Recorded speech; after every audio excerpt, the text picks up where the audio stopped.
Il était 7h30 du matin lorsque la sonnette retentit au manoir des Dubois, dans le quartier de Neuilly-sur-Seine, à Paris. Gustave Dubois, magnat de l'immobilier âgé de 42 ans, prit une profonde inspiration avant de désactiver l'alarme. Depuis le décès de sa femme, Renée, 8 mois plus tôt, toute routine était devenue un défi.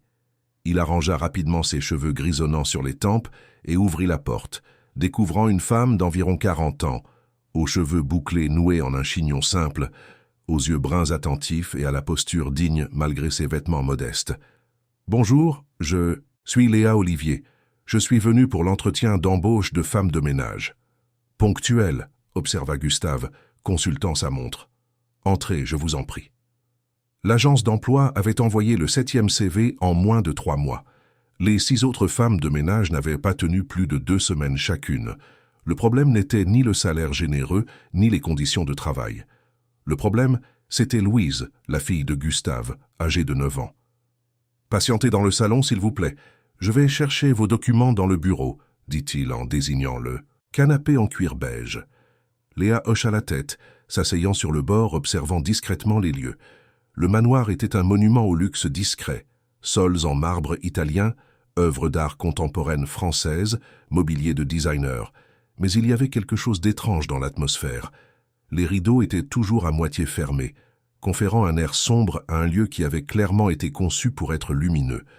Peu d'objets personnels étaient visibles, à l'exception d'une série de cadres photos retournés sur les étagères.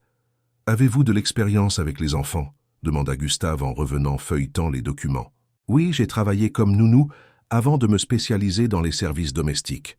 J'ai aussi des neveux et nièces, » répondit Léa avec simplicité. Gustave hésita avant de parler, choisissant ses mots. « Je dois être honnête. Ma fille Louise traverse un moment difficile. Elle n'a pas bien réagi à la présence d'étrangers dans la maison depuis le décès de sa mère. » Léa hocha la tête avec compréhension. « Et comment le manifeste-t-elle ?»« Eh bien, la dernière femme de ménage a dit que Louise avait jeté de la peinture sur les draps, fraîchement changés. La précédente a trouvé du sel dans le sucrier et du sucre dans la salière. La 4e a eu besoin de points de suture quand Louise a accidentellement laissé des tessons de verre sur le sol de la cuisine. » Léa ne se démonta pas. « Je comprends. La petite exprime sa douleur comme elle le peut. » Gustave l'étudia avec curiosité. « La plupart des gens disent qu'elle a besoin de discipline. La plupart des gens ne comprennent pas le deuil chez l'enfant, monsieur Dubois. » Un silence confortable s'installa entre eux, interrompu par des pas légers descendant l'escalier. Une petite fille, aux cheveux bruns ondulés et aux yeux verts, visiblement ceux de sa mère, s'arrêta sur la dernière marche. Elle était encore en pyjama, serrant un lapin en peluche usé par le temps. « Papa ?» appela Louise, sa voix oscillant entre curiosité et méfiance en remarquant la présence de Léa. « Ma chérie, voici Madame Olivier, elle est venue pour l'entretien d'embauche. » La petite fronça les sourcils, son expression se durcissant instantanément. « Encore une? Combien de temps celle-ci va-t-elle tenir? 2 jours? 3? »« Louise !» réprimanda Gustave, embarrassé. « C'est bon, » intervint Léa avec un sourire serein. « C'est un plaisir de te rencontrer, Louise. Tu peux m'appeler Léa. »« Je n'ai pas besoin de savoir ton nom. Tu ne resteras pas ici longtemps, » répondit la petite fille, descendant le reste des marches et disparaissant en direction de la cuisine. Gustave soupira lourdement.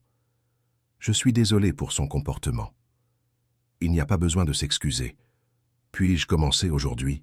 L'homme haussa les sourcils, surpris. « Même après ça ?»« Surtout après ça, » répondit Léa, avec fermeté. Dans les heures qui suivirent, Léa travailla en silence, se familiarisant avec la maison tandis que Louise l'observait de loin, tel un petit prédateur étudiant une proie. Gustave se retira dans son bureau à domicile. Depuis le décès de Renée, il avait drastiquement réduit ses visites à l'entreprise, laissant la gestion à ses associés et directeurs. À midi, Léa préparait le déjeuner lorsque Louise entra dans la cuisine. La petite resta immobile, observant chaque mouvement de la nouvelle employée. « Tu aimes le stroganoff ?» demanda Léa sans détourner le regard des casseroles. Louise ne répondit pas, mais son estomac gargouilla audiblement, arrachant un sourire discret à Léa. La femme de ménage continua de cuisiner, agissant comme si la présence silencieuse de la petite fille était tout à fait normale. Ma mère faisait du stroganoff avec des champignons supplémentaires, dit finalement Louise, la voix basse. Léa se tourna vers elle. Ah oui, quelle coïncidence, j'en mets aussi. La petite s'approcha un peu, jetant un œil dans la casserole. Elle mettait aussi des pommes de terre paille directement dans l'assiette, pas dans la casserole. Les pommes de terre dans la casserole ramollissent, acquiesça Léa. Je les servirai à part. Une petite étincelle d'intérêt apparut dans les yeux de Louise, rapidement réprimée lorsque le téléphone portable de Gustave sonna à l'étage. La petite profita de la distraction de Léa pour prendre du sel et en verser une quantité généreuse dans la casserole lorsque la femme de ménage se retourna pour prendre des assiettes dans le placard. Pendant le déjeuner, Gustave fut le premier à s'en apercevoir. « Louise » commença-t-il sur un ton d'avertissement en goûtant le stroganoff extrêmement salé. Léa, cependant, mangea une cuillerée entière sans montrer la moindre réaction. « C'est délicieux. Merci pour l'aide avec l'assaisonnement, Louise. » La petite, qui s'attendait à une explosion, regarda Léa avec un mélange de surprise et d'irritation. Personne n'avait jamais remarqué ces sabotages si rapidement, et encore moins réagi avec autant de calme. Après le déjeuner, tandis que Gustave participait à une vidéoconférence, Léa commença à nettoyer le salon. Louise la suivit, de plus en plus frustrée par la résistance de la nouvelle femme de ménage à ses provocations. La femme nettoyait les meubles avec soin, époussetant les cadres photos sans regarder les photographies. Lorsqu'elle arriva à un cadre en argent retourné, Louise courut subitement et tenta de le lui arracher des mains. « Ne touche pas à ça. C'est à ma mère !» cria la petite fille, tirant le cadre photo avec force. Dans la dispute, la photographie tomba par terre, le verre se fissurant sous l'impact. Louise resta paralysée, regardant l'image de sa mère souriante sur une plage, maintenant sous le verre brisé. « Tu as tout gâché, tu as gâché sa photo !» explosa la petite fille, des larmes jaillissant de ses yeux. « Je te déteste, je vous déteste tous, je veux ma mère !» Léa s'agenouilla lentement, ramassant le cadre photo avec précaution. Au lieu de réprimander Louise ou de se défendre, elle regarda la photographie longuement, son propre visage s'adoucissant en une expression de reconnaissance. « René » murmura-t-elle, caressant le verre fissuré. Louise arrêta de crier instantanément. « Vous connaissiez ma mère ?» Léa leva les yeux, croisant le regard confus de la petite fille. « Oui, je la connaissais. Très bien, en fait. »« Vous mentez » accusa Louise, mais sa voix vacilla. Elle avait une petite cicatrice, au menton du côté droit, n'est-ce pas, de quand elle est tombée de vélo à 12 ans, et elle adorait la glace à la pistache, même si c'était une couleur étrange. Les yeux de Louise s'écarquillèrent. « Comment savez-vous ça ?» Léa sourit avec gentillesse. « Parce que nous sommes toutes les deux tombées de ce vélo. J'étais sur le porte-bagages. » La petite resta immobile, absorbant l'information. Son expression oscillait entre méfiance et une envie désespérée de croire. « Je sais aussi, » continua Léa doucement, « qu'elle te chantait « Brille, brille, petite étoile » pour t'endormir, même quand tu disais que tu étais trop grande pour les berceuses. Ce fut comme si un barrage se rompait à l'intérieur de Louise. La petite fille s'avança vers Léa, non pas avec agressivité, mais en se jetant dans ses bras dans une étreinte désespérée. Les sanglots qui suivirent étaient profonds, venant d'un endroit qui avait été réprimé pendant des mois. Léa la serra fermement, la berçant doucement, tout en lui caressant les cheveux. « Elle me manque tellement !»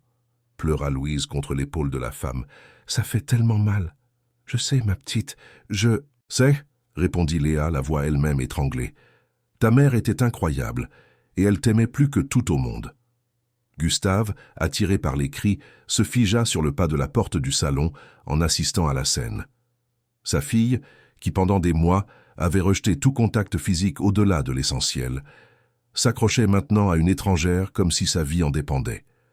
Confus et alarmé, il fit un pas en avant, mais s'arrêta lorsqu'il vit Léa murmurer quelque chose à l'oreille de Louise, qui fit hocher la tête à la petite fille et se calmer. Progressivement, tandis qu'il observait la nouvelle femme de ménage réconforter sa fille avec une intimité déconcertante, une seule question résonnait dans l'esprit de Gustave. Qui était réellement Léa Olivier? Cette nuit-là, après avoir couché une Louise étrangement docile, Gustave attendit sur la terrasse du manoir. La ville de Paris s'étendait devant lui, un tapis de lumière contre le ciel sombre. Il faisait distraitement tourner son verre de whisky dans ses mains lorsqu'il entendit des pas doux s'approcher. « Elle a dormi ?» demanda-t-il sans se retourner. « Oui, » répondit Léa. « Elle a demandé de laisser la lumière du couloir allumée. »« Comment avez-vous fait ?» questionna-t-il, se retournant finalement pour lui faire face. 6 psychologues pour enfants, 2 pédopsychiatres, et rien n'a réussi, ce que vous avez fait en moins d'un jour. Léa resta silencieuse un instant, comme si elle considérait attentivement sa réponse. Ce n'est pas ce que j'ai fait, c'est qui je suis. Et qui êtes-vous exactement, Léa Olivier? Demanda Gustave, sa voix oscillant entre curiosité et méfiance. Je pense qu'il vaut mieux nous asseoir pour cette conversation, suggéra-t-elle. Gustave désigna le fauteuil en osier en face du sien. Lorsque Léa s'installa, il remarqua qu'elle portait un petit sac en tissu usé. « Vous aimez votre fille ?» commença-t-elle, non pas comme une question, mais comme une constatation. « Plus que tout au monde. Et vous aimiez votre femme ?» Un éclair de douleur traversa le visage de Gustave. « Oui, beaucoup. Alors, je vais droit au but. J'ai connu René, pas de manière occasionnelle, comme je l'ai laissé entendre à Louise. » Elle ouvrit son sac et en sortit une vieille photographie, la tendant à Gustave. « Nous avons grandi ensemble. » La photographie montrait 2 adolescentes enlacées, souriantes, devant un mur graffé. L'une d'elles était sans équivoque Renée, avec ses yeux verts expressifs. L'autre était une version plus jeune de Léa. « Saint-Denis », expliqua-t-elle, remarquant le regard interrogateur de Gustave sur l'arrière-plan de l'image. « Nous avons grandi là-bas, dans la même rue, dans le même immeuble. » Gustave examina la photographie, stupéfait. En 8 ans de mariage, René n'avait jamais mentionné une amie d'enfance nommée Léa. En fait, elle parlait rarement de sa vie avant l'université. Pourquoi ma femme n'a-t-elle jamais parlé de « vous » Léa prit une profonde inspiration.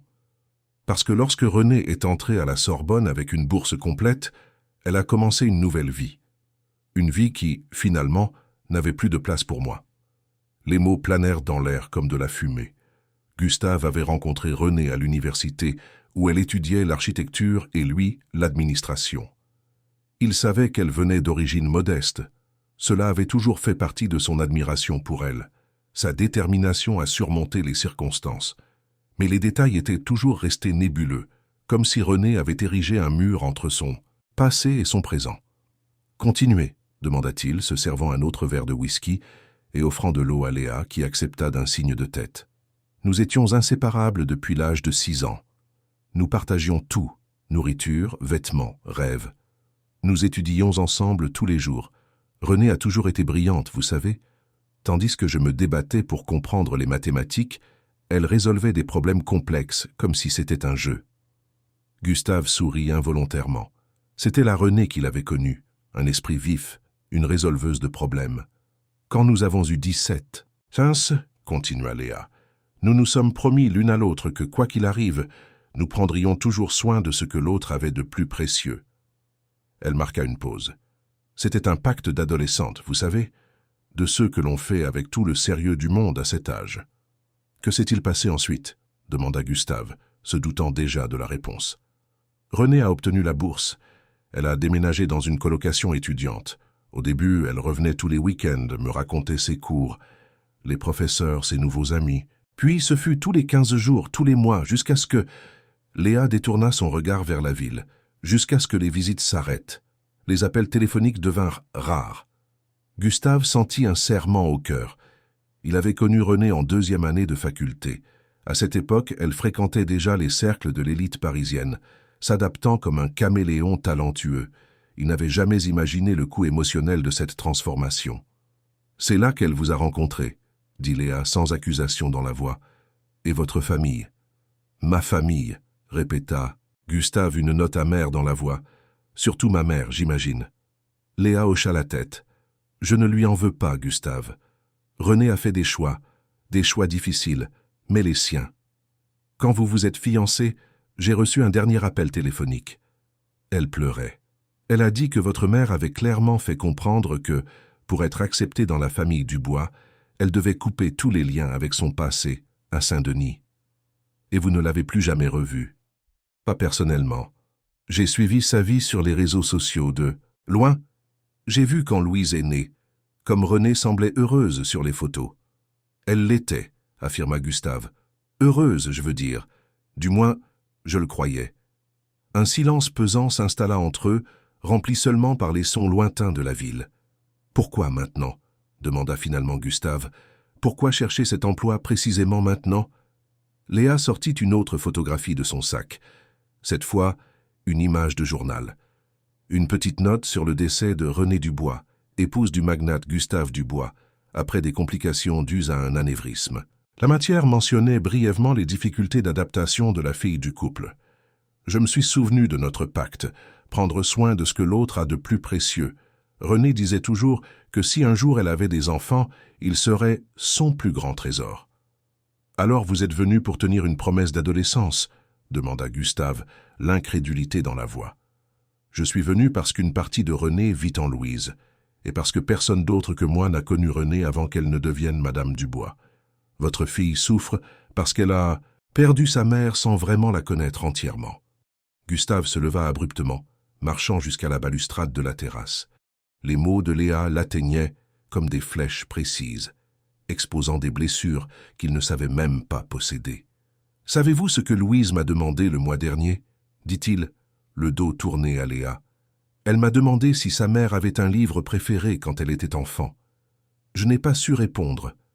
8 ans de mariage, et je ne savais pas dire quel était le livre préféré de ma propre femme quand elle était enfant. Car c'était Le Petit Prince, répondit Léa doucement. Renée l'a lu tellement de fois que les pages ont commencé à se détacher. Elle les recollait avec du ruban adhésif. Gustave se retourna lentement, les yeux humides. Quoi d'autre?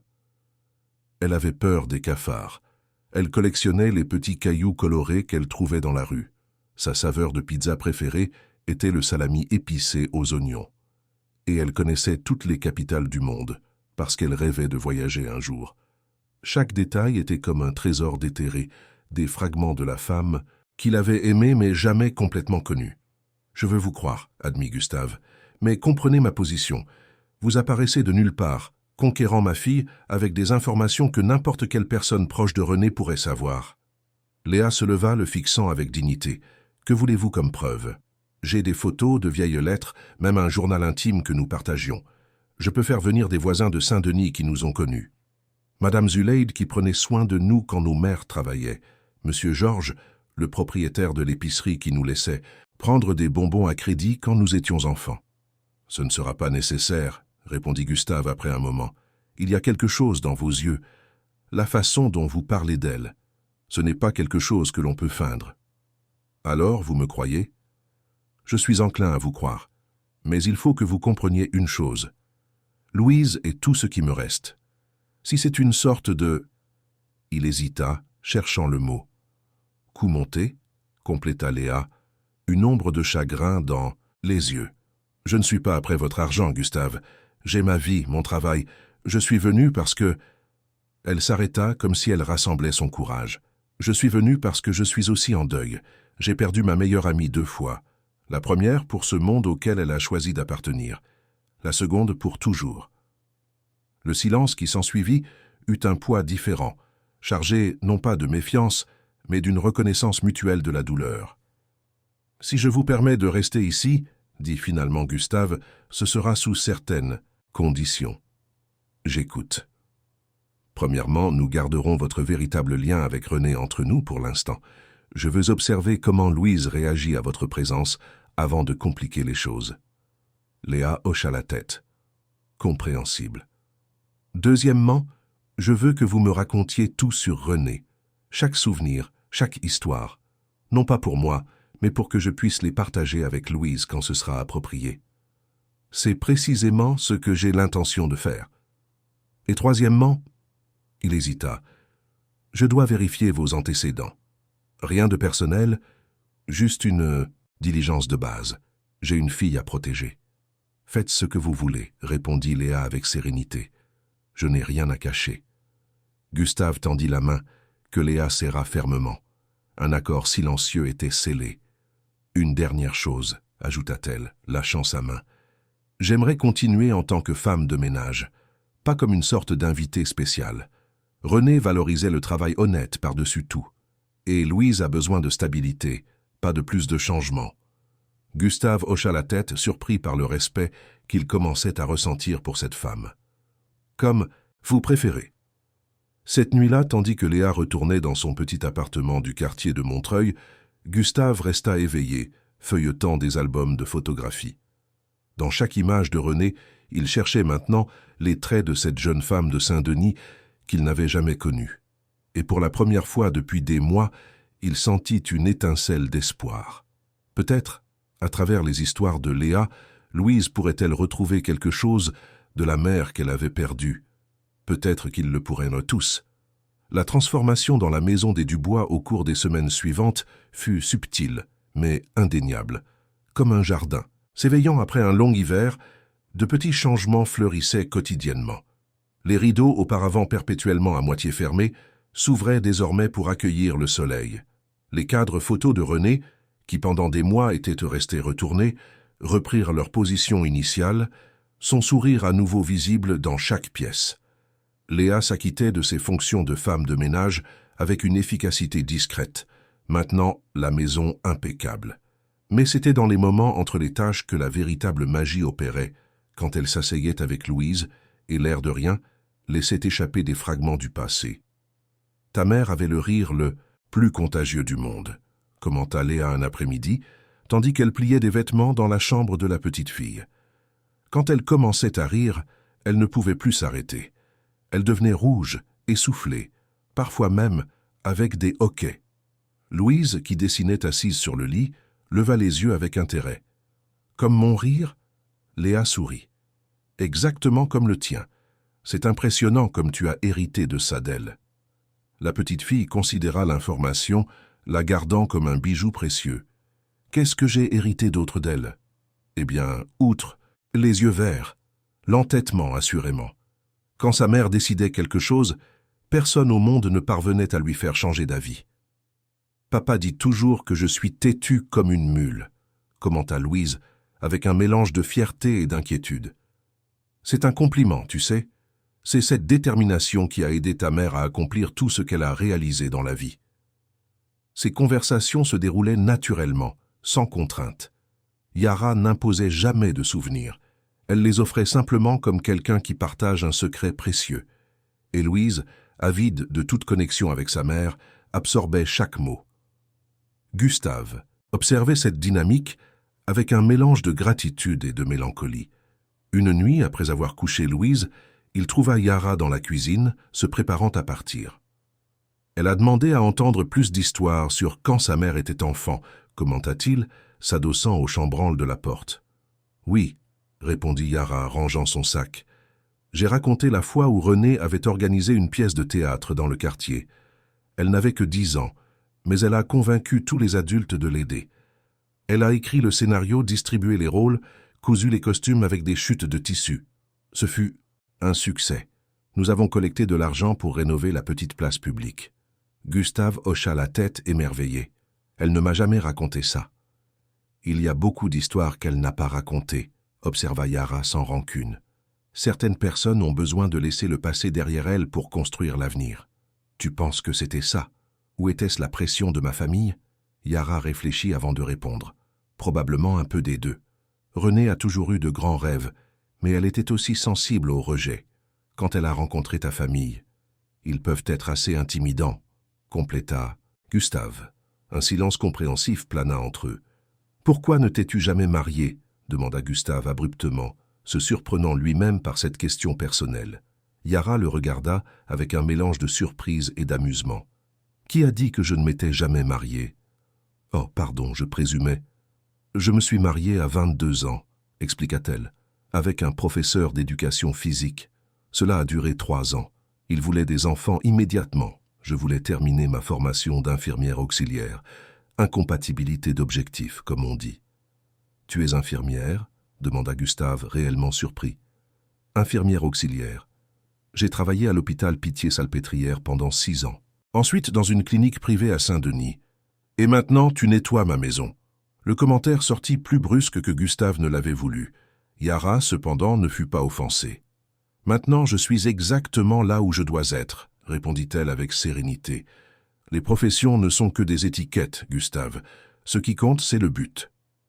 Avant qu'il ne puisse répondre, l'interphone sonna. Gustave fronça les sourcils.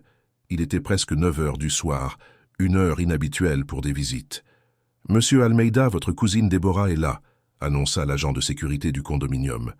Gustave soupira. « Laissez-la entrer. » Se tournant vers Yara, il expliqua « Ma cousine. Ne vous inquiétez pas, elle ne devrait pas rester longtemps. » Quelques minutes plus tard, une femme d'environ 40 ans, aux cheveux blonds parfaitement coiffés et vêtue de vêtements de marque, entra dans la maison comme un ouragan élégant. « Gustave, tu ne réponds pas à mes appels depuis une semaine. J'ai dû venir en personne pour voir si tout allait bien avec vous. Salut, Louisette doit dormir? Et maman est très inquiète, tu sais comment elle est quand... » Déborah interrompit son monologue en remarquant Yara. « Oh, pardon, je ne savais pas que tu avais de la visite. » « Voici Yara Oliveira, notre nouvelle employée, » présenta formellement Gustave. « Ah, bien sûr. » Déborah sourit, son regard évaluant Yara des pieds à la tête. « La nouvelle gouvernante. »« Femme de ménage, » corrigea poliment Yara. « Excusez-moi, je m'en vais déjà. »« Vous n'avez pas besoin de partir à cause de moi, » insista Déborah avec une fausse courtoisie. « J'ai déjà terminé ma journée, » répondit simplement Yara. « À demain, monsieur Almeida. » Gustave acquiesça, ressentant un étrange inconfort en la voyant partir. Dès que la porte se ferma, Déborah abandonna son sourire. « Monsieur Almeida? Sérieusement, Gustave? Depuis quand permettais-tu autant de formalités? » Juliana te tutoyait. Juliana était une nounou avec un diplôme universitaire, pas une femme de ménage, répondit-il automatiquement, répétant la logique qui lui semblait auparavant si naturelle. « Exactement mon point, » affirma Déborah, le suivant jusqu'au salon. « D'ailleurs, pourquoi n'embaucher qu'une femme de ménage? Tu as toujours eu une équipe complète. Nounou, gouvernante, femme de ménage, chauffeur. » Je simplifie les choses. Louise n'a pas besoin de nounou, elle a déjà 9 ans. Et je peux moi-même la conduire à l'école. Déborah étudia son cousin avec des yeux analytiques. « Tu es différent. »« Je m'adapte, » corrigea-t-il, se servant un verre d'eau. « En as-tu offert à la visite ?» La conversation dériva vers des sujets familiaux, l'anniversaire de la matriarche qui approchait, des problèmes avec un oncle alcoolique, des nouvelles de cousins éloignés. Déborah, comme toujours, était l'épicentre des potins de la famille Almeida. Mais pendant qu'elle parlait, ses yeux perçants remarquaient les petits changements dans la maison. « Les cadres photos de René, » observa-t-elle soudain. « Ils sont tous de retour. » Gustave acquiesça. Louise l'a demandé. « Et ça ?» Déborah désigna un dessin d'enfant fixé sur le réfrigérateur, une figure de femme aux cheveux bruns et un grand sourire. « C'est nouveau. Louise a dessiné sa mère hier, elle a voulu le mettre sur le réfrigérateur. » Déborah plissa les yeux. « Gustave, qu'est-ce qui se passe? Tu m'as appelé il y a 1 mois, dévasté parce que Louise avait une autre crise à l'école, et maintenant, tout d'un coup, tout est rose. Des dessins joyeux et des cadres photos. Elle va mieux, Déborah. Elle fait enfin son deuil. Coïncidemment depuis l'arrivée de la nouvelle femme de ménage ?» demanda-t-elle avec une suspicion évidente. Gustave détourna le regard. « Yara a un don avec les enfants. »« Yara » Déborah répéta le « nom lentement. « C'est la première fois que je t'entends appeler une employée par son prénom depuis des années. » Avant que Gustave ne puisse élaborer une réponse, des pas légers furent entendus dans l'escalier. Louise apparut, se frottant les yeux endormis. « Papa, j'ai entendu des voix. »« Petite princesse !» s'exclama Déborah avec un enthousiasme excessif. « Tante D s'ennuie de toi. » À la surprise des 2 adultes, Louise ne recula pas comme elle avait l'habitude de le faire. Elle s'approcha et accepta l'étreinte de sa tante, bien que sans grand enthousiasme. « Salut, tante. »« Tu t'es coupé les cheveux ?» demanda Déborah, remarquant la coiffure plus courte de sa nièce. « C'est Yara qui les a coupés, » répondit Louise. « Comme ceux de maman quand elle était petite. » Déborah lança un regard alarmé à Gustave. « La femme de ménage lui coupe les cheveux maintenant ?»« Elle sait couper les cheveux, » défendit Louise avec une loyauté féroce qui surprit son père. « Et elle a raconté que maman les portait comme ça à mon âge. Regarde, tante. » La fillette courut vers une table d'appoint et prit une photographie que Gustave n'avait jamais vue auparavant.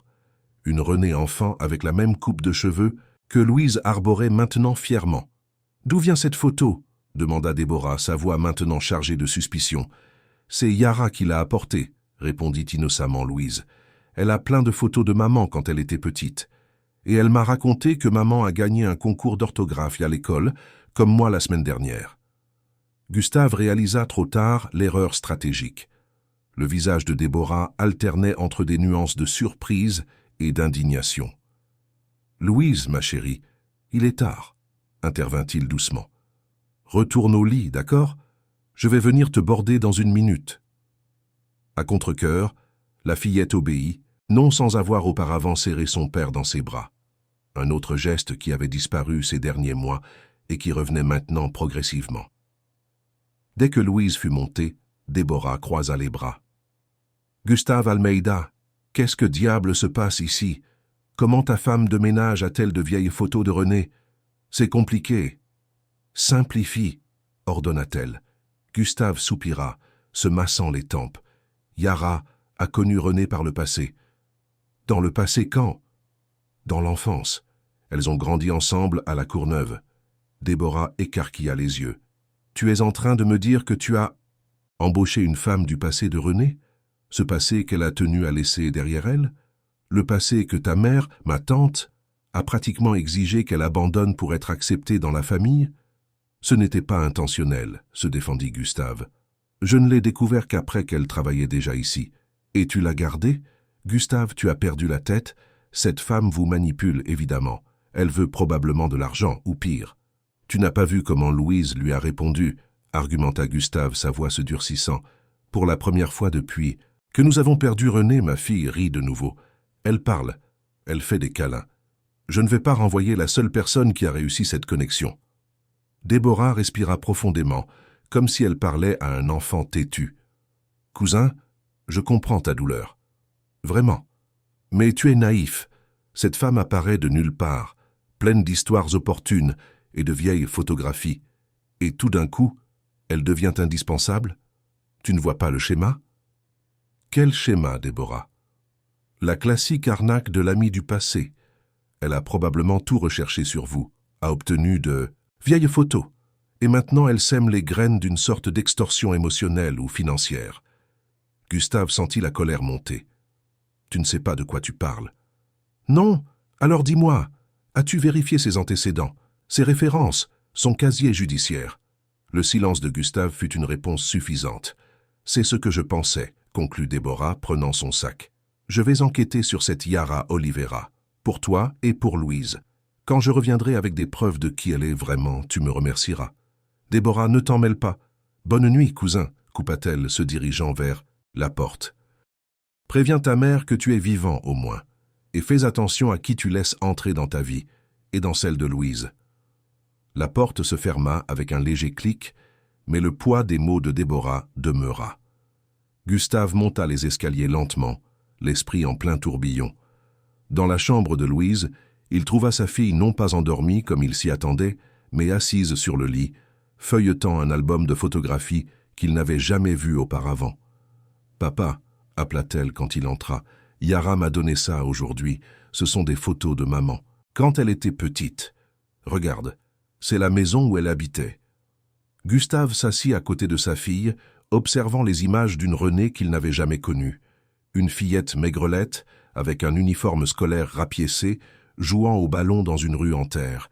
Une adolescente avec un appareil dentaire, serrant Yara dans ses bras devant un mur graffité. Une jeune étudiante avec des livres dans les bras, le visage sérieux de celle qui porte le poids des attentes. « Pourquoi ne m'as-tu jamais montré ces photos avant ?» demanda innocemment Louise. La question frappa Gustave comme un coup de poing. Comment expliquer qu'il ne possédait pas ses souvenirs? Que la Renée qu'il avait connue était une version polie, reconstruite pour s'adapter au monde des Almeida. « Je ne les avais pas, ma fille. »« Pourquoi ?»« Parfois, commença-t-il, choisissant les mots avec soin, les gens gardent des parties d'eux-mêmes séparées, comme des tiroirs différents. » Louise considéra l'explication. « Comme quand je range les jouets que je n'utilise plus, mais que je ne veux pas jeter. » Quelque chose comme ça, acquiesça Gustave, admirant la perspicacité de sa fille. « Ta mère a eu une vie avant de me connaître, avant ?»« Que tu ne naisses. Une vie différente. Et Yara faisait partie de cette vie? Oui. Alors pourquoi maman ne nous a-t-elle jamais parlé d'elle? La question plana dans l'air, comme une accusation silencieuse. Gustave réalisa qu'il ne pouvait plus repousser la conversation difficile. Louise, quand j'ai rencontré ta mère, ma famille, surtout ta grand-mère, avait des idées très rigides sur les personnes avec qui nous devions nous lier. Il voulait que ta mère s'éloigne de son passé, de ses anciens amis. Pourquoi? La fillette fronça les sourcils. Parce qu'ils étaient préjugés, admit Gustave, la vérité sortant amère de sa bouche. Ils pensèrent que les gens de lieux comme celui où ta mère a grandi n'étaient pas appropriés pour notre famille. C'est très idiot, déclara Louise avec la franchise brutale des enfants. Oui, acquiesça Gustave, se surprenant de la simplicité de la conclusion. C'est vraiment idiot. Louise tourna une autre page de l'album, révélant une photo de René et Yara adolescentes, portant un maquillage exagéré et des vêtements improvisés pour une fête. Papa? Oui, ma fille. Maman était-elle heureuse avec toi? La question le frappa comme une flèche en plein cœur. Pourquoi demandes-tu ça? Parce qu'elle sourit différemment sur ses photos, expliqua Louise, désignant les vieilles images. Ici, son sourire est grand, elle montre toutes ses dents. Sur nos photos, elle sourit comme ça. La fillette démontra un sourire contenu, les lèvres fermées. Gustave sentit un nœud dans la gorge. Comment une enfant de 9 ans pouvait-elle voir ce qu'il n'avait jamais remarqué? Ta mère t'aimait plus que tout au monde, Louise, répondit-il, évitant directement la question. De cela, j'en suis absolument certain. Je sais, répondit la fillette, refermant l'album avec soin. Yara a dit que quand maman a su qu'elle était enceinte de moi, elle a pleuré de bonheur pendant 3 jours. C'est vrai? Oui, confirma Gustave, le souvenir vif dans son esprit. Elle était tellement émue qu'elle ne pouvait pas s'arrêter de pleurer. Je pensais que quelque chose n'allait pas, mais elle a dit que c'était le jour le plus heureux de sa vie. Louise sourit, satisfaite. Papa, pourquoi ne parles-tu jamais de maman? Avant l'arrivée de Yara, tu ne prononçais presque jamais son nom. La question était simple, mais elle coupait profondément. Gustave respira profondément. Parce que ça fait mal, ma fille. Ça fait très mal de se souvenir de quelqu'un que nous aimons et qui n'est plus là. Pour moi aussi, ça fait mal, admit Louise, sa voix menue. Mais Yara a dit que quand nous parlons des personnes que nous aimons, elles continuent de vivre dans nos histoires. Je pense qu'elle a raison, n'est-ce pas? Gustave serra sa fille dans ses bras, sentant les larmes qu'il réprimait depuis des mois commencer à couler. Tu as parfaitement raison, mon amour, et je promets que je parlerai davantage de ta mère à partir de maintenant. Je te raconterai toutes les histoires que je connais. Et Yara pourra raconter celles que tu ne connais pas, compléta Louise avec une logique impeccable. Oui, acquiesça Gustave, un sourire triste sur les lèvres. Yara pourra nous raconter celles que je ne connais pas. Pendant qu'il calmait Louise pour l'endormir, Gustave ne parvenait pas à chasser les mots de Déborah. Et si elle avait raison? Et si Yara était une habile impostrice? Mais alors, comment expliquer les photographies, les histoires, les détails intimes sur René? Et, plus important encore, comment expliquer la transformation miraculeuse de Louise? Il décida que, le lendemain matin, il ferait ce qu'il aurait dû faire depuis le début. Il vérifierait minutieusement le passé de Yara Oliveira, non par méfiance mais par diligence, pour Louise, et peut-être aussi pour René. La pluie tombait implacablement sur Paris ce mercredi-là, transformant les rues en petites rivières et le ciel en une masse grise et uniforme. Gustave observait les gouttes couler le long de la fenêtre de son bureau d'entreprise, un espace qu'il occupait rarement ces derniers mois. Depuis le décès de René, le siège d'Almeida Construction était devenu un lieu étrange pour lui, familier et étranger à la fois. « Monsieur Almeida, l'enquêteur est arrivé. » La voix de sa secrétaire le ramena au présent. Gustave ajusta sa cravate, se sentant étrangement coupable. « Faites-le entrer, Clarisse. » Thaddée Breton entra dans la pièce avec la discrétion que sa profession exigeait. Ancien policier, maintenant détective privé, il s'était forgé une réputation d'efficacité et de discrétion qui en faisait le préféré de l'élite parisienne pour les affaires délicates. « Breton, » salua Gustave, désignant la chaise devant lui. « Je vous remercie de votre rapidité. »« Je fais juste mon travail, » répondit l'enquêteur, ouvrant un dossier sur la table. « J'ai les informations que vous avez demandées concernant Yara Oliveira. » Gustave respira profondément. Au cours des 2 semaines depuis la visite de Déborah, il avait lutté contre lui-même quant à la nécessité de cette enquête. D'un côté, Louise s'épanouissait visiblement sous l'influence de Yara. De l'autre, les mots de sa cousine avaient planté une graine de doute qu'il ne parvenait pas à ignorer. Qu'avez-vous découvert? Yara Oliveira, 42 ans, née à La Courneuve, commença Breton, consultant ses notes. Fille unique de Marie-Josée Oliveira, couturière, décédée il y a 6 ans, et Joseph-Antoine Oliveira, maçon, décédé il y a 15 ans. Elle a terminé ses études secondaires dans une école publique, puis a obtenu son diplôme d'infirmière auxiliaire à l'AFPA. Elle a travaillé 6 ans à l'hôpital Pitié-Salpêtrière et ensuite à la clinique Sainte-Cécile à Saint-Denis, spécialisée dans les traitements oncologiques. Les faits correspondaient parfaitement à ce que Yara avait raconté, nota Gustave avec un certain soulagement. Concernant la relation avec votre défunte épouse, poursuivit Breton, j'ai confirmé qu'elles ont toutes deux fréquenté la même école primaire et vécu dans le même ensemble résidentiel à La Courneuve. J'ai parlé à 3 anciens voisins qui ont confirmé l'amitié étroite entre les deux à l'adolescence. Et le mariage qu'elle a mentionné? Elle s'est mariée à 22 ans avec Édouard Naissance, professeur d'éducation physique, a divorcé 3 ans plus tard, sans enfant. Rien de notable. Gustave acquiesça, se sentant de plus en plus idiot d'avoir douté. Cependant, Breton fit une pause calculée. Il y a quelques points qui méritent attention. Quels points? Au cours des 2 dernières années, Yara Oliveira a accumulé des dettes considérables. Elle doit environ 180 000 € à divers créanciers, y compris des prêts bancaires, des institutions financières et des cartes de crédit. Gustave fronça les sourcils. C'est inattendu. Il y a plus, poursuivit Breton.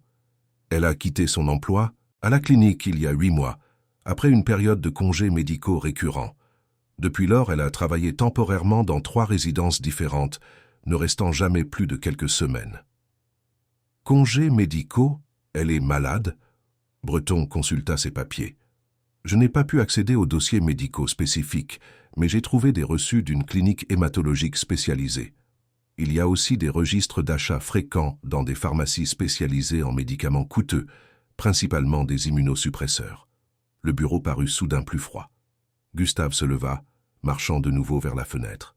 En résumé, dit-il après un moment, Yara Oliveira a vraiment connu mon épouse dans l'enfance, a vraiment travaillé comme infirmière auxiliaire, mais elle est endettée et possiblement malade. Précisément, confirma Breton. Je n'ai rien trouvé qui suggère des intentions criminelles ou frauduleuses, aucune procédure, aucune plainte antérieure. Son casier judiciaire est vierge. Alors pourquoi n'a-t-elle pas mentionné les dettes ou la maladie? Cela, l'enquêteur ferma son dossier, est quelque chose à quoi seule elle peut répondre. Après avoir congédié Breton avec le paiement convenu, Gustave resta dans son bureau, les pensées en plein tourbillon. La découverte des dettes ne le préoccupait pas autant que le mystère de la santé de Yara. Pourquoi cacher une condition médicale? À moins que ce ne soit quelque chose de grave, quelque chose qui pourrait empêcher son embauche. Son téléphone portable sonna, interrompant ses réflexions. « Allô? Monsieur Almeida ?» La voix de Cécile, la coordinatrice de l'école de Louise, semblait inquiète. « Nous essayons de vous contacter depuis quelques minutes. Votre fille ne se sent pas bien. » Qu'est-ce qui s'est passé? Elle a eu un petit désaccord avec quelques camarades. Rien de grave, mais elle est très contrariée et demande à rentrer à la maison. Je suis... Au bureau, cela me prendra environ 40 minutes avec la circulation. Pourriez-vous... En fait, monsieur Almeida, Cécile interrompit poliment. Une dame est déjà venue la chercher. Yara Oliveira. Elle est sur la liste des personnes autorisées que vous nous avez envoyées la semaine dernière. Gustave se souvint de l'autorisation. Il avait inclus Yara pour les cas d'urgence, étant donné qu'il passait maintenant quelques heures au bureau à nouveau. D'accord, merci de m'avoir prévenu. Je rentre à la maison tout de suite. Quand il arriva au manoir, 1 heure plus tard, il trouva une scène inattendue. Louise et Yara étaient dans le salon, enveloppées dans des couvertures, regardant Le Magicien d'Oz avec un bol de pop-corn entre elles. Sa fille riait, un son devenu précieux par sa rareté, tandis que Yara faisait des commentaires amusants sur le film. « Regarde, papa est là !» s'exclama Louise en le voyant sur le pas de la porte. « Salut, ma princesse !» Il s'approcha en lui embrassant le front. j'ai appris que tu ne te sentais pas bien à l'école. Le sourire de Louise s'estompa un peu. Certaines filles disaient que j'étais bizarre parce que je n'avais pas de maman. Je me suis mise en colère. « Et qu'as-tu fait » demanda Gustave, inquiet. J'ai dit que j'avais bien une maman seulement, elle était au ciel, et que j'avais aussi Yara, qui connaissait ma maman mieux que personne. Gustave jeta un regard à Yara, qui observait l'interaction avec une expression neutre. « Très bien, ma fille, tu n'as rien fait de mal. »« C'est ce que je lui ai dit, » commenta Yara. Louise s'est défendue avec des mots, pas avec agressivité. C'est ça, la maturité. Je vais prendre une douche et je reviens après pour regarder le reste du film avec vous, d'accord ? Proposa Gustave, voulant un moment seul avec ses pensées. D'accord, mais reviens vite, c'est le meilleur moment. Louise acquiesça, déjà reconcentrée sur la télévision. Dans la chambre, tandis qu'il échangeait son costume contre des vêtements plus confortables, Gustave tentait de concilier deux réalités contradictoires. La Yara, que Breton avait enquêtée, endettée, peut-être malade, avec un historique d'emploi de courte durée, et la Yara qui avait transformé sa maison et avait rendu le sourire à sa fille. Quand il redescendit, le film était terminé et Louise était partie prendre sa douche. Il trouva Yara dans la cuisine préparant une tisane. « Merci d'être allé chercher Louise aujourd'hui », commença-t-il s'adossant au comptoir. « C'est mon travail », répondit-elle simplement. « En fait, non. Votre travail est de garder la maison propre, pas d'être psychologue pour enfants, conteuse d'histoires et confidente de ma fille. » Yara le regarda avec fermeté. « Si ma relation avec Louise vous gêne, je peux prendre mes distances. »« Ce n'est pas ça, » soupira Gustave. « C'est que vous êtes devenu indispensable pour nous, pour Louise surtout. Et cela m'inquiète. » « Pourquoi ? » »« Parce que je ne sais pas si je peux vous faire entièrement confiance. » Les mots planèrent dans l'air comme un nuage toxique. Yara posa la tasse qu'elle tenait sur le comptoir avec une prudence calculée. « Que voulez-vous dire exactement par là, Gustave ?» C'était la première fois qu'elle l'appelait par son prénom. Il le remarqua. « Vous avez des dettes considérables, Yara. Plus de 180 000 euros. » Son visage pâlit légèrement, mais sa posture resta droite. « Vous avez enquêté. Sur moi. J'ai une fille à protéger. Et découvrir que j'ai des problèmes financiers fait de moi une menace ? Ce n'est pas seulement ça, continua Gustave. Vous avez omis de mentionner que vous avez un problème de santé, quelque chose de suffisamment grave pour justifier des congés récurrents dans votre ancien emploi. » Yara respira profondément, comme pour rassembler ses forces. « Je comprends votre inquiétude. Et oui, j'aurais dû le mentionner avant.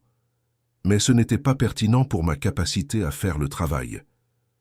C'est pertinent quand vous devenez si importante pour ma fille. Si vous êtes malade, j'ai la drépanocytose, l'interrompit-elle brusquement. Une forme particulièrement compliquée de la maladie qui s'est aggravée ces dernières années. Elle nécessite des traitements coûteux, des transfusions périodiques, des médicaments continus, d'où les dettes. Gustave traita l'information lentement. La drépanocytose n'est-elle pas une maladie génétique qui se manifeste généralement dans l'enfance ? Dans la plupart des cas, oui, mais il existe des variantes qui peuvent rester relativement asymptomatiques jusqu'à l'âge adulte. J'ai eu la chance, ou la malchance, de découvrir la mienne. Tardivement, quand il y avait déjà des dommages aux organes. Et c'est grave ? Un sourire triste se dessina sur les lèvres de Yara. Suffisamment grave pour drainer mes économies ces dernières années.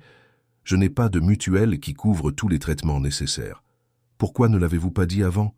Parce que je ne voulais pas de votre pitié, Gustave, ni paraître une opportuniste profitant de votre lien avec René pour obtenir une aide financière. Un lourd silence tomba entre eux.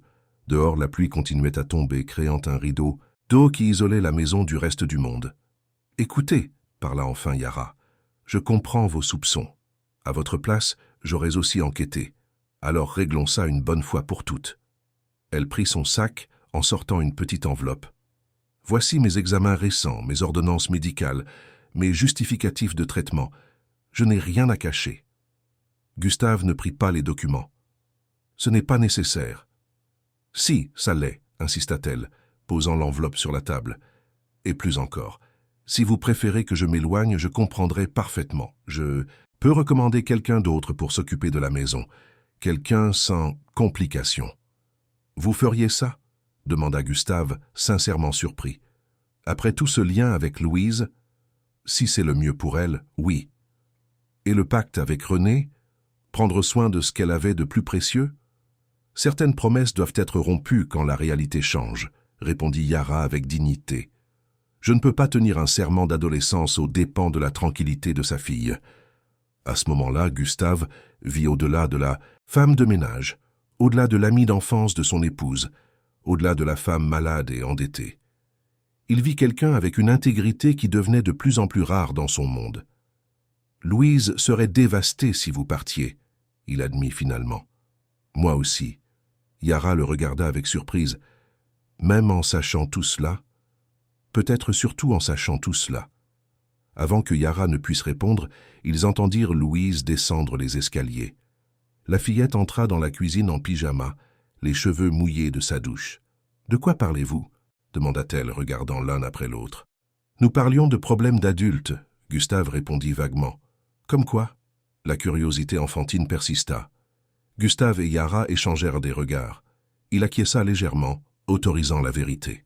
« Louise, » commença Yara gentiment, « tu sais quand tu es malade et que tu dois prendre des médicaments? J'ai une maladie qui a besoin de médicaments tout le temps. » Les yeux de la fillette s'écarquillèrent. « Tu es malade? C'est grave. C'est une condition que je dois contrôler. Parfois, je me sens très fatigué. D'autres fois, je dois aller à l'hôpital. »« Ça va aller ?» La voix de Louise trembla légèrement. « Si je prends bien soin de moi, oui, » répondit Yara, choisissant soigneusement ses mots. « Mais les médicaments sont très chers et cela m'a causé quelques difficultés. » Louise traita l'information avec une gravité surprenante pour son âge. « Papa peut aider, il a beaucoup d'argent. » Gustave sentit une chaleur monter à son visage. « Louise, ce n'est pas si simple. »« Pourquoi pas ?» La fillette questionna avec la logique implacable des enfants. « Tu dis toujours que l'argent existe pour résoudre les problèmes. Yara a un problème, tu as de l'argent. C'est logique. » Yara sourit, malgré la situation inconfortable. « Votre fille a une vision très pragmatique de la vie. Elle tient ça de sa mère. » Gustave répondit, se sentant acculé par la logique enfantine. « Louise, les affaires financières sont compliquées entre adultes. Yara a sa fierté, son indépendance. »« Mais elle nous aide, » Louise insista. « Ce n'est pas juste qu'on ne l'aide pas. » Un silence pensif tomba sur la cuisine. Finalement, Gustave regarda Yara. « Elle a raison, vous savez. Ce ne serait pas juste. »« Gustave, je ne veux pas de votre charité. » Yara répondit avec fermeté.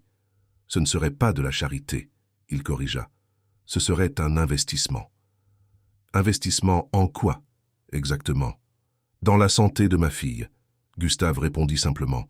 « Louise est plus heureuse et équilibrée depuis que vous êtes arrivée. Vous avez ramené des parties de sa mère qui étaient perdues. Cela n'a pas de prix. Vous proposez de payer mes dettes médicales comme une prime de travail ?» demanda Yara incrédule. « Je propose un accord. » Gustave éclaircit. « Vous restez avec nous, aidant Louise à faire son deuil et à connaître la mère qu'elle a perdue. En échange, je veillerai à ce que vous ayez le traitement médical approprié et je résoudrai vos problèmes financiers. » « C'est absurde. » Yara secoua la tête. « Je ne peux pas accepter. »« Pourquoi pas ?» Louise intervint. « C'est un échange équitable. Maman aurait voulu que vous alliez mieux. » La mention de René toucha visiblement Yara. Ses yeux s'humidifièrent. « Votre père offre bien plus que ce que je mérite, Louise. »« Si c'est pour Louise, » Gustave ajouta, sachant qu'il touchait la corde sensible, « considérez cela comme faisant partie de cette promesse que vous et René avez faite. Vous ne pourrez prendre soin de son trésor que si vous êtes en bonne santé. » Yara resta en silence, visiblement tiraillée. « Je peux accepter à une condition. » Elle parla finalement. « Laquelle ? » « Que je ne sois pas traité seulement comme une employée quand il s'agit de Louise. Je veux être consulté sur les décisions qui la concernent. Je veux être une partenaire dans son éducation, pas seulement quelqu'un qui nettoie la maison et raconte des histoires. » La condition surprit Gustave. Ce n'était pas de l'argent, ni des avantages qu'elle demandait, mais une place d'influence dans la vie de sa fille. Pendant un moment, il sentit un instinct protecteur se rebeller contre l'idée. Mais alors, il regarda Louise, qui observait la conversation avec des yeux attentifs, et se rappela à quel point elle avait épanoui ces dernières semaines. « J'accepte », il répondit finalement. Partenaire dans l'éducation de Louise. Il tendit la main pour sceller l'accord, que Yara serra après un moment d'hésitation. Louise, satisfaite de l'issue, serra les deux adultes en même temps. « Maintenant, nous sommes comme une famille, n'est-ce pas ?» la fillette commenta innocemment. Gustave et Yara s'entre-regardèrent de par-dessus la tête de Louise, détournant rapidement le regard, en percevant quelque chose d'inattendu dans les yeux l'un de l'autre. « Quelque chose qui ressemble à une famille, » Yara répondit avec soin, « des gens qui se soucient les uns des autres. » « Et si on fêtait ça avec une glace ?» Gustave suggéra, brisant le moment de tension. « À la pistache !» s'exclama Louise. « C'était le parfum préféré de maman, Yara me l'a dit. »« À la pistache, ce sera !» Gustave acquiesça, ressentant un étrange soulagement. Comme si, en acceptant Yara avec tous ses secrets et ses complications, il avait enfin trouvé un chemin pour aller de l'avant. Ce qu'il ne savait pas, tandis qu'il préparait les coupes de glace, c'était que l'accord fraîchement conclu serait mis à l'épreuve bien plus tôt, et de manière bien plus dramatique que n'importe lequel d'entre eux ne pouvait l'imaginer. Une semaine après l'accord entre Gustave et Yara, la routine au manoir des Dubois s'écoulait avec une harmonie qui semblait presque miraculeuse. Yara réalisait les tâches domestiques, mais son rôle s'était subtilement élargi. Maintenant, elle participait aux réunions scolaires et aidait Louise avec ses devoirs. Gustave remplit sa part de l'accord avec une efficacité toute professionnelle. Son équipe juridique négociait les dettes de Yara, tandis qu'une mutuelle privée avait été arrangée. La première consultation avec un hématologue renommé était prévue pour la semaine suivante. Ce matin de samedi, le soleil printanier éclairait la cuisine où Louise et Yara préparèrent des pancakes. La fillette mélangeait la pâte avec une concentration absolue, la langue pincée entre les dents exactement comme René faisait quand elle se concentrait. « Ta maman adorait cuisiner le week-end », commenta Yara, observant la dextérité surprenante de Louise. « Vraiment ? Mais elle disait toujours qu'elle détestait cuisiner », Louise répondit, confuse. « Ah, ça, c'était après. À l'adolescence, elle disait qu'elle serait chef cuisinière. Elle a même suivi un cours de cuisine de base au centre communautaire. Mais elle a fait des études d'architecture. » Louise fronça les sourcils. « Parce que c'était plus pratique, ça offrait plus d'opportunités. Mais sa passion secrète avait toujours été la gastronomie. » Gustave, qui entrait dans la cuisine à ce moment-là, s'arrêta en entendant la conversation. Encore une facette de René qu'il ignorait complètement. « Bonjour !» Il salua, acceptant le baiser de Louise. « Des pancakes ?» Recette spéciale de grand-mère Marie-Josée, la mère de Yara et la tante de cœur de maman, expliqua Louise avec enthousiasme. Le petit déjeuner se déroula avec d'autres histoires sur René. Farces d'enfance, rêves d'adolescence. Petits détails qui faisaient rire Louise et se demandait à Gustave combien de versions de son épouse avaient existé. C'est quand il finissait les pancakes que Yara pâlit subitement. La tasse qu'elle tenait lui glissa des doigts, se brisant sur le sol. « Yara ?» Louise appela, alarmée. La femme tenta de répondre, mais ses mots sortirent traînants. Elle tenta de se lever, mais ses jambes cédèrent. Gustave eut à peine le temps de la soutenir avant qu'elle ne s'effondre. « Yara !»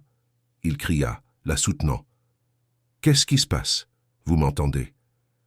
Elle cligna lentement des yeux, son regard flou. « Désolé !» murmura-t-elle avant de perdre connaissance. « Papa, qu'est-ce qui se passe ?» Louise demanda paniquée, les larmes montant déjà. « Elle fait une crise !»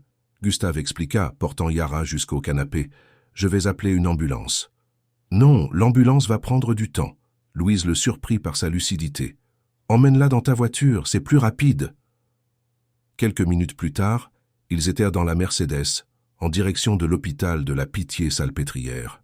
Yara, semi-consciente sur la banquette arrière, murmurait des mots incompréhensibles tandis que Louise lui tenait la main.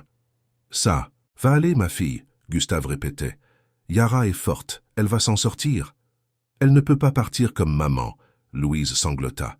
« Je ne veux pas perdre une autre mère. » À l'arrivée à l'hôpital, l'équipe d'urgence agit rapidement. Le nom Dubois ouvrit des portes et en quelques minutes, Yara était prise en charge. « Monsieur Dubois ?» Une médecin d'âge moyen s'approcha. « Je suis le docteur Camille Laurent, hématologue. »« Comment va-t-elle » Gustave demanda. « Stabilisée, mais la situation est délicate. Madame Bernard souffre d'une crise vaso-occlusive sévère, une complication de la drépanocytose.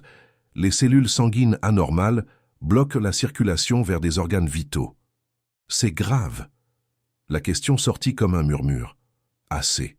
Surtout parce qu'elle a abandonné une partie du traitement il y a quelques mois, probablement à cause des coups.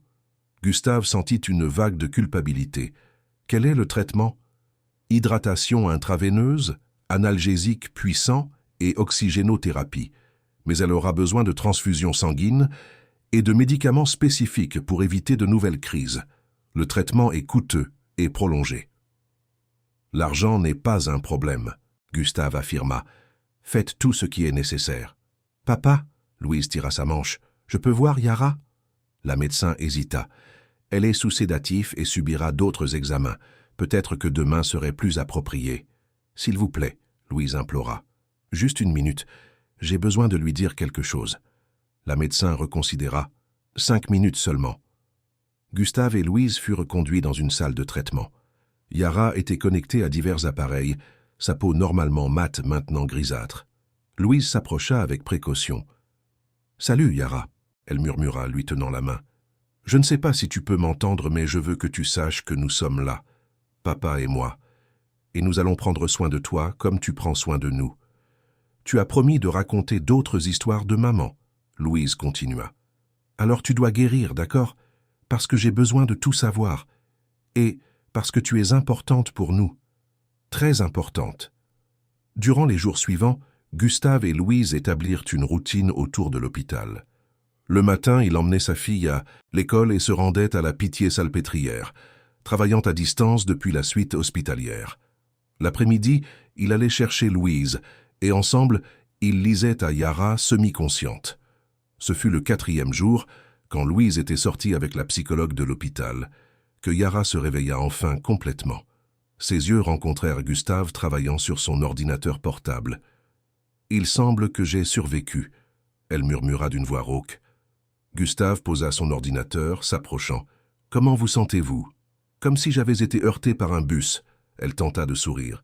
« Depuis combien de temps suis-je ici » ? « En 4 jours.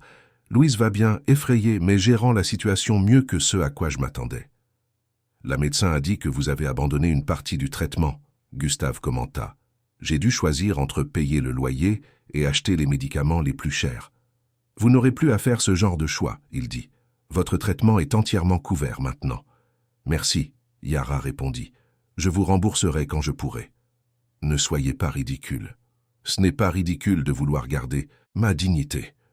Nous en parlerons quand vous serez rétabli. » Yara acquiesça, l'air épuisé. « Gustave, il y a quelque chose que je dois vous dire. Quelque chose que j'aurais dû dire depuis le début. » Il sentit un serrement au cœur. « Quoi ?» Concernant René et moi, l'histoire n'est pas exactement telle que je l'ai racontée. La séparation entre nous, ce n'est pas votre famille qui a forcé René à s'éloigner de moi. C'est moi qui ai disparu. Gustave s'assit lentement sur la chaise à côté du lit. Continuez. Quand René a commencé à sortir avec vous, elle m'a présenté, vous vous souvenez? Un déjeuner rapide près de la Sorbonne. La mémoire lui revint vaguement. Une amie timide de René lors d'une brève rencontre. Après ce jour-là, votre mère m'a contacté. Ma mère? Gustave répéta incrédule. Elle fut claire. Elle dit que René avait du potentiel, mais que je serais un rappel constant d'un passé qu'elle devait surmonter. Et vous avez simplement obéi? La voix de Gustave débordait d'incrédulité. Ce n'était pas si simple, Yara rétorqua. J'ai observé comment René changeait près de votre famille, comment elle s'efforçait de s'intégrer, de parler sans l'accent de la banlieue populaire, d'utiliser les bons couverts. C'était comme voir quelqu'un construire une nouvelle version d'elle-même. J'ai compris que j'étais une brique qui ne s'intégrait pas dans cette construction. Et pire, ma présence faisait que votre famille la traitait différemment. Certains commentaires, des regards, René feignait de ne pas le remarquer, mais je voyais à quel point cela la blessait. Alors vous vous êtes éloigné pour la protéger, Gustave conclut. J'ai changé, de numéro d'adresse. J'ai laissé seulement un mot. Ce fut cruel, mais j'ai pensé qu'une coupe nette serait moins douloureuse. Pourquoi ne me l'avez-vous pas dit avant?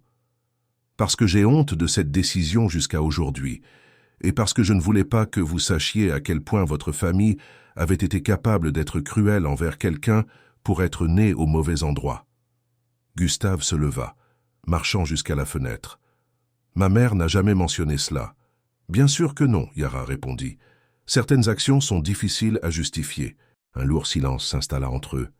Quand Gustave finalement se tourna, son visage montrait un mélange d'émotions, colère, tristesse, culpabilité et gratitude. « Vous avez sacrifié votre amitié la plus précieuse pour que Renée puisse avoir la vie qu'elle croyait vouloir. » Il parla, la voix étranglée.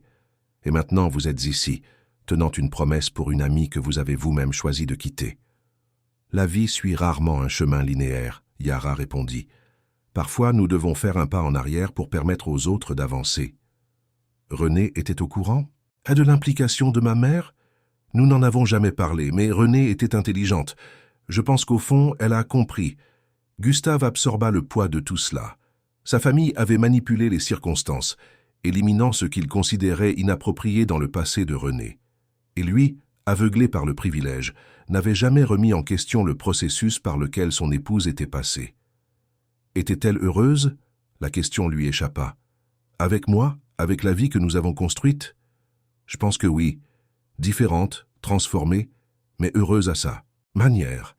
Et la naissance de Louise apporta une joie que j'ai clairement vue même à distance. Avant que Gustave ne puisse répondre, la porte s'ouvrit et Louise entra en courant, ses yeux s'illuminant en voyant Yara réveillée. « Yara, tu es réveillée !» la fillette s'exclama. « J'avais tellement peur !»« Hé, ma petite !» Yara sourit, tendant la main. « On ne se débarrasse pas de moi si facilement. »« Tu promets ?»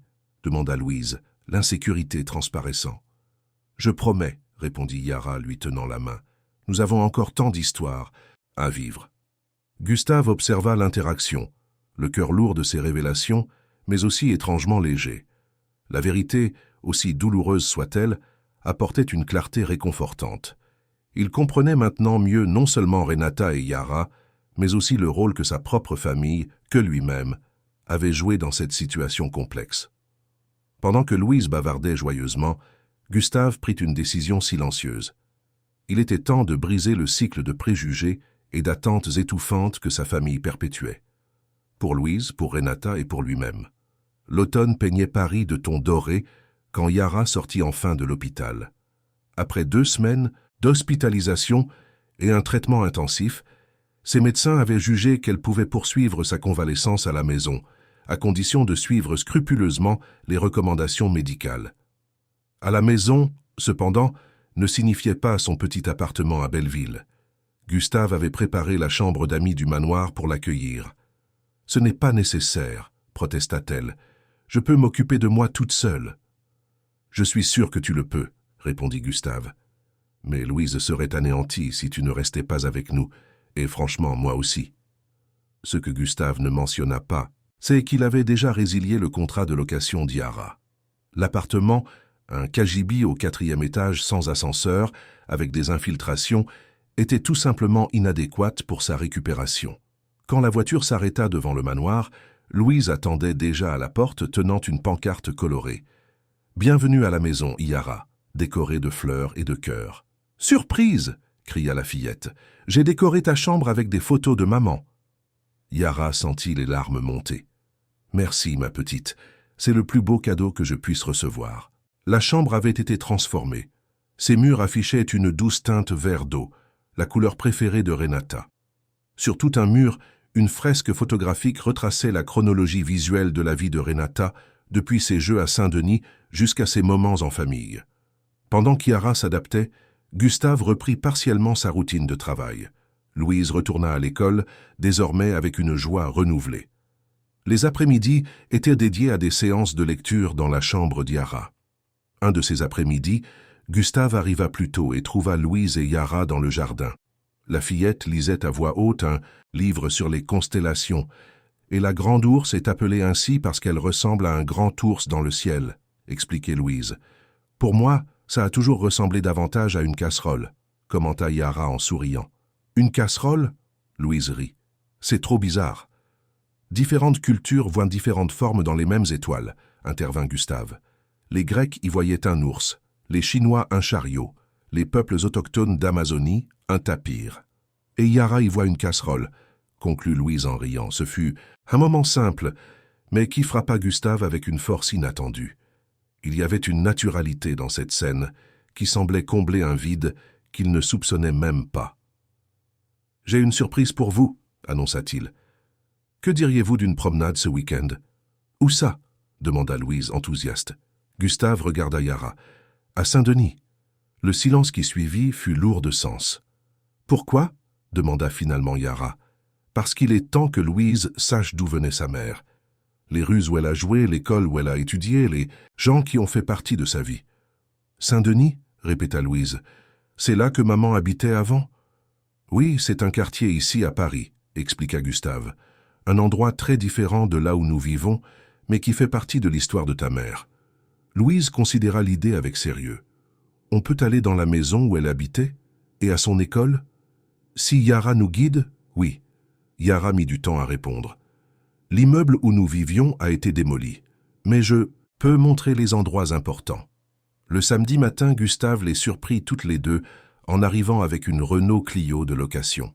« Nous attirons moins l'attention comme ça, » expliqua-t-il, « et nous pouvons nous garer plus facilement. » Le trajet jusqu'à Saint-Denis ne prit que 20 minutes, une courte distance géographique qui cachait un profond fossé social.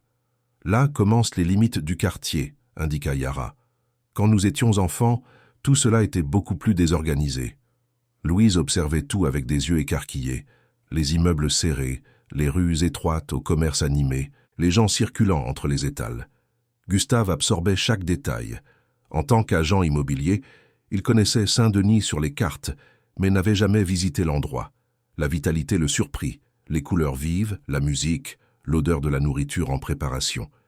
Suivant les indications d'Yara, ils se garèrent près d'une place. De là, ils continuèrent à pied par des ruelles qui devenaient progressivement plus étroites. Là, Yara désigna un terrain où il y avait des magasins. C'était là que se trouvait notre immeuble. 2e étage, appartement 204. « Comment c'était ?» demanda Louise. « Petit, très petit. » Yara sourit. « La chambre que tu as maintenant est plus grande que tout notre appartement. » Ils continuèrent leur promenade, Yara montrant l'école où elles avaient étudié, la bibliothèque de quartier et la place où elles organisaient des représentations théâtrales. « Madame Yara, c'est bien vous ?» L'exclamation vint d'une vieille dame qui balayait le trottoir d'une épicerie. « Madame Zuleide !» Yara serra la vieille dame dans ses bras. « Ça fait un bail. »« Des années, ma petite. Je pensais que tu nous avais oubliés. »« Jamais !» assura Yara, présentant ses accompagnants. « Madame Zuleide, voici Gustave Almeida et sa fille Louise, la fille de Renata. » Les yeux de la vieille dame s'écarquillèrent. Sainte Vierge, les mêmes yeux verts. C'est comme revoir la petite Renata. « Vous connaissiez ma mère ?» demanda Louise timidement. « Connaître ? Ma fille, j'ai pratiquement aidé à vous élever toutes les deux. Je m'occupais d'elles quand leur mère travaillait. 2 petites pestes, je te jure. » La rencontre fortuite se transforma en un long arrêt à l'épicerie. Les histoires fusèrent. Renata, organisant une bibliothèque de quartier. Les 2 adolescentes répétant des danses pour des festivals. « Ta mère avait un talent particulier pour rassembler les gens », raconta Madame Zuleide. Quand il y avait un problème dans le quartier, c'était elle qui organisait les réunions, pensait aux solutions. « Elle est restée comme ça », commenta Gustave. « C'était toujours elle qui résolvait les conflits, trouvait des compromis. » Madame Zuleide l'étudia avec des yeux perspicaces. « Vous êtes le mari riche qui a emmené notre Renata d'ici. »« Oui, » admit Gustave, « c'est moi. »« Elle a été heureuse avec vous ?»« J'espère que oui, » répondit-il honnêtement. « Nous avons eu une belle vie ensemble, mais maintenant je réalise qu'il y a peut-être eu des facettes d'elle que je n'ai jamais entièrement connues. » La vieille femme hocha la tête. « C'est pour ça que vous êtes ici? Pour connaître ces facettes ?»« Exactement pour cela, » confirma Gustave. La visite s'étendit sur toute la journée. D'anciens voisins, une professeure à la retraite, le propriétaire de la boulangerie, chacun contribuant au puzzle de qui était vraiment Renata. Quand ils retournèrent à la voiture, Louise était épuisée mais transformée par l'expérience. « Papa, » l'appela-t-elle, « on peut revenir d'autres fois ?»« Bien sûr, ma chérie. »« Et on peut les inviter à nous rendre visite, Madame Zuleide et les autres ?» Gustave hésita, imaginant la réaction de sa mère en voyant le manoir des Almeida avec des habitants de Saint-Denis. « Ce serait un plaisir de les recevoir chez nous, » répondit-il, croisant le regard surpris d'Yara dans le rétroviseur. Les mois suivants, une nouvelle normalité s'installa. Yara, rétablie, occupait officiellement le poste de gouvernante. En pratique, cependant, son rôle allait bien au-delà. Pour Louise, elle était confidente et figure maternelle. Pour Gustave, elle était devenue une partenaire dans l'éducation de sa fille et, progressivement, une amie dont il valorisait l'opinion. La relation entre eux évolua naturellement. Cela commença par des conversations nocturnes après que Louise se soit endormie, des discussions sur l'éducation qui se transformaient en réflexions sur la vie et les valeurs. Gustave découvrit en Yara une intelligence vive et une perspective qui complétait la sienne. Ce furent ces différences de perspective qui générèrent le premier conflit. 4 mois plus tard. « Je ne trouve pas ça approprié », argumenta Gustave. « Louise n'a que 9 ans. Elle est trop jeune pour être exposée à des réalités si dures. »« C'est précisément parce qu'elle est jeune qu'elle doit connaître ces réalités, » rétorqua Yara. « Le projet social à Saint-Denis n'a rien d'inapproprié pour son âge. Tu veux dire que tu as peur qu'elle se sente coupable de son privilège? Ne me fais pas dire ce que je n'ai pas dit. Je ne fais que traduire ce que tu crains réellement, » insista Yara. « Louise n'est pas fragile. Elle peut faire face à la vérité sur le monde, et elle en a peut-être besoin pour comprendre qui était sa mère. » La mention de Renata modifia la dynamique de la discussion. « Tu as raison, » admit Gustave. « Je me protège autant que je la protège. » Renata aurait approuvé. Elle a toujours voulu que Louise connaisse les deux mondes. La première visite de Louise au projet social à Saint-Denis marqua le début d'une transformation plus profonde. La fillette s'épanouit, organisant des représentations théâtrales, exactement comme sa mère l'avait fait des décennies auparavant. Ce fut après une de ces visites que Gustave reçut un appel qui allait tout changer. « Gustave, c'est Déborah. Je viens d'apprendre que tu emmènes Louise à Saint-Denis. Tu as perdu la tête. Ta mère fait une crise. » « Bonjour Déborah. Oui, Louise participe à un projet social là-bas. C'est éducatif et parfaitement sûr. Et après, des visites en prison? Qu'est-ce qui t'arrive? D'abord cette femme de ménage mystérieuse qui emménage chez toi, maintenant ça. » « Yara n'est pas une femme de ménage mystérieuse, » répondit Gustave. « Elle était la meilleure amie de Renata et fait maintenant partie de notre famille. »« Partie de la famille? Tu as besoin d'une aide psychiatrique. Cette femme vous manipule, toi et Louise. »« Ça suffit, Déborah, » l'interrompit-il. « Je ne tolérerai pas que tu parles d'Yara de cette façon. Si tu ne peux pas respecter mes décisions, il est peut-être préférable de prendre nos distances. Ta mère veut que vous veniez dîner dimanche. Surtout Louise. »« Nous n'irons pas, » répondit Gustave catégoriquement. « Comment ça? C'est son 70e anniversaire. Nous enverrons un cadeau. Mais je ne mettrai pas Louise ou Yara dans une situation où elles seront jugées ou rabaissées.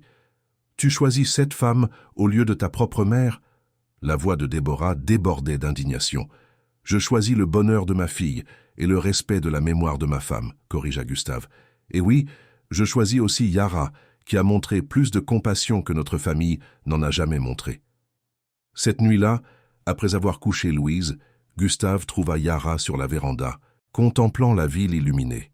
« Merci, » brisa-t-elle le silence, « de m'avoir défendu. »« Je ne te défendais pas seulement, toi, » répondit-il. « Je nous défendais, nous. » Le mot plana entre eux, lourd de sens. Nous.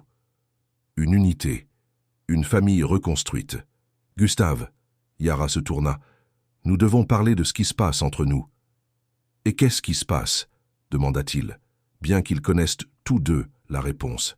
« Quelque chose que nous n'avons pas prévu, quelque chose qui ne devrait peut-être pas arriver.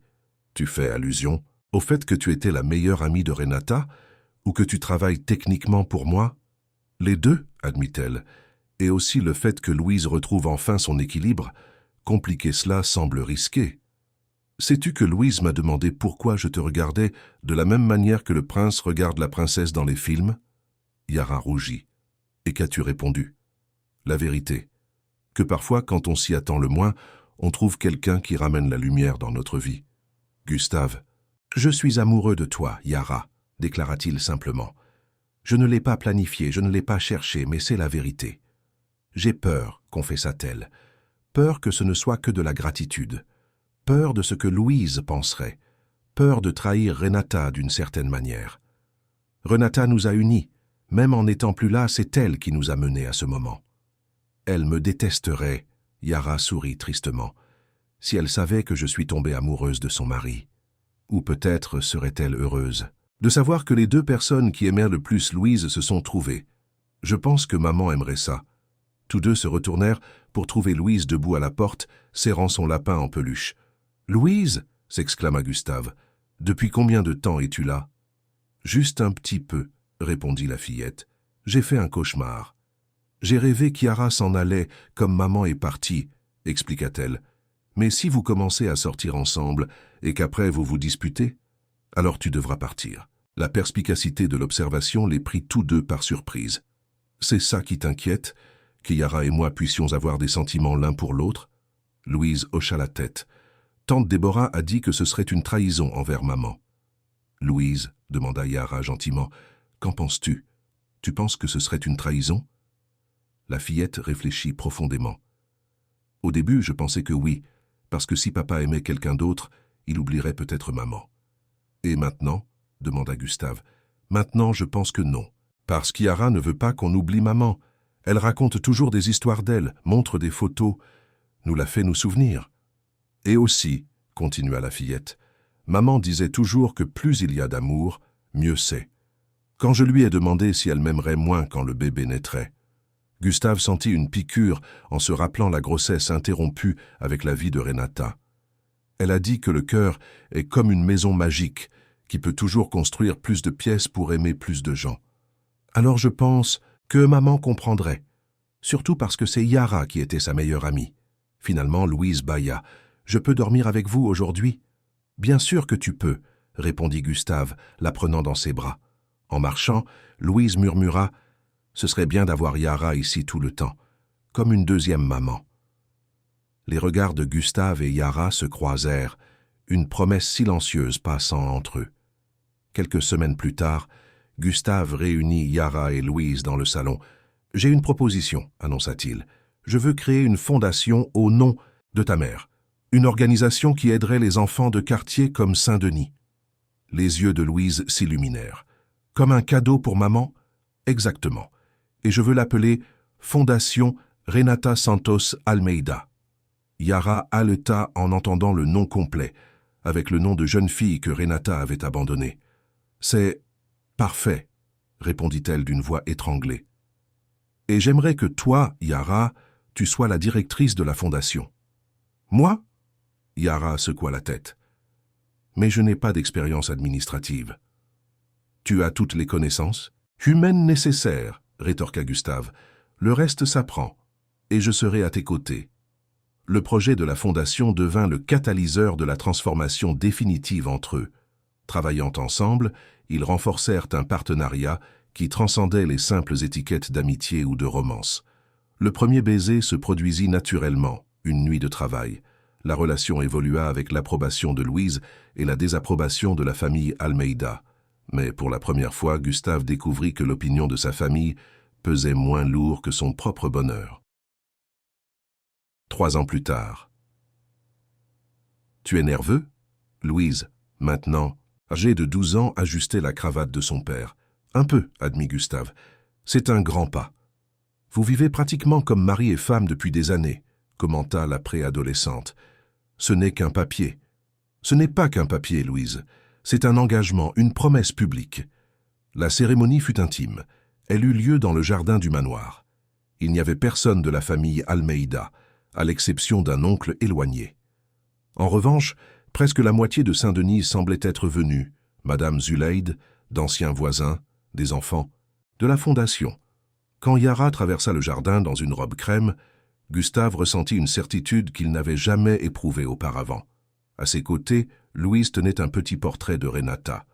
Quand vint le moment des vœux, Yara parla directement au portrait. « Renata, je n'aurais jamais imaginé être ici, » commença-t-elle émue.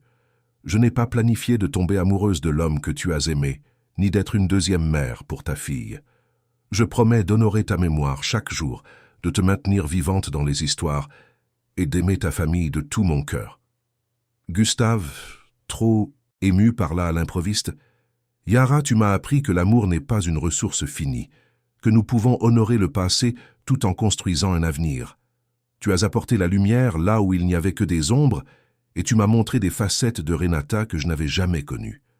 Quand ils furent déclarés mari et femme, Louise fut la première à les embrasser, formant un cercle qui semblait inclure aussi la présence invisible de Renata. La fondation Renata Santos Almeida prospéra les années suivantes. Louise, à mesure qu'elle mûrissait, s'impliquait de plus en plus dans les projets. Pour son 16e anniversaire, elle surprit Gustave et Yara pendant le dîner. « J'ai décidé ce que je voulais faire après le lycée », déclara-t-elle. « Je vais étudier le service social et travailler à la fondation. Je veux étendre nos projets à d'autres quartiers. »« Ta mère serait incroyablement fière », commenta Yara. « Mes deux mères le seraient », corrigea Louise avec un sourire. « L'une au ciel et l'autre ici. » Cette nuit-là, Gustave trouva Yara sur le toit terrasse. « Nous sommes bénis, n'est-ce pas ?» commenta-t-il l'embrassant. « De toutes les manières. »« Possible, » acquiesça-t-elle. Qui aurait cru qu'une femme de ménage face à une fillette en colère résulterait en tout cela? Ce n'était pas une coïncidence, réfléchit Gustave. D'une certaine manière, Renata nous a unis. Pour prendre soin de son plus grand trésor, compléta Yara, et pour nous trouver l'un l'autre dans le processus. Le couple resta dans un silence contemplatif, observant la ville qui abritait tant d'histoires entrelacées, de pertes et de récupérations, de divisions sociales et de ponts construits, d'une famille brisée et ensuite recomposée. La lune éclairait Paris de Neuilly-sur-Seine aux ruelles de Saint-Denis, leur rappelant que parfois les distances les plus infranchissables peuvent être vaincues par le plus puissant des sentiments, l'amour.